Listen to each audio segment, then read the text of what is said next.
Officer He'e's grandson, Pili, a small octopus, is walking around the ocean floor off Maili Beach looking for something to eat. He comes across some small, round pellets that appear to have washed out of a nearby metal pipe.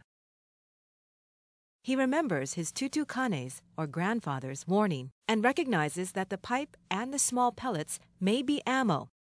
He gets scared and scoots off to find his friends on the shores of Maili Beach. Meanwhile, Kikaha, the Eva bird, is flying overhead. The water is clear, and Kikaha thinks he sees something to eat right near the beach. He dives down to pick it up, but right before he reaches it, Pili comes to the surface to warn Kikaha not to touch it because it could be dangerous. Kikaha and Pili make their way to the shore, and when they reach the beach, Pili tells the lifeguard what he saw and where he saw it. The lifeguard immediately calls 911 on his shell phone. They see their friends, and suddenly the pellets wash ashore. Still unsure and a little scared, Kikaha says, "Come see what I saw in the surf. Pili thinks it may be dangerous. What do you think?" His friends are alarmed. They tell Kikaha, "Remember what Officer He'e taught us? He said that if we find pellets or something metal that we don't know what it is, it may be a UXO, or unexploded ordnance. They are very dangerous. If we pick it up, throw rocks at it, or move it, it can cause serious injury or may even kill you. We should not go near it, but tell Officer He'e."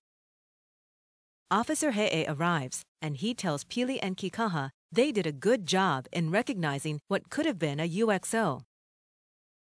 Officer He'e tells them that during the war and sometimes during training, ammo was shot into the water.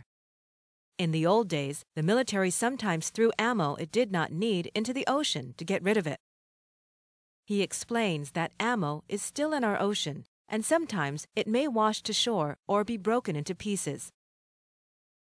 Officer He'e reminds them, "When you see something that may be ammo, you should recognize it might be dangerous. Never touch, move, or disturb it. Retreat or carefully go back the way you came. Report or tell an adult, like the lifeguard or the police." Pili and Kikaha were smart to stay away from what they recognized might be ammo, to retreat from the area and not to touch, move, or disturb it. Officer He'e was particularly proud of his grandson for reporting what he saw and where he saw it to the lifeguard, who immediately called 911. You and your friends did an excellent job by following the 3 R's. Be safe, stay safe by learning and following the 3 R's. Recognize, retreat, and report.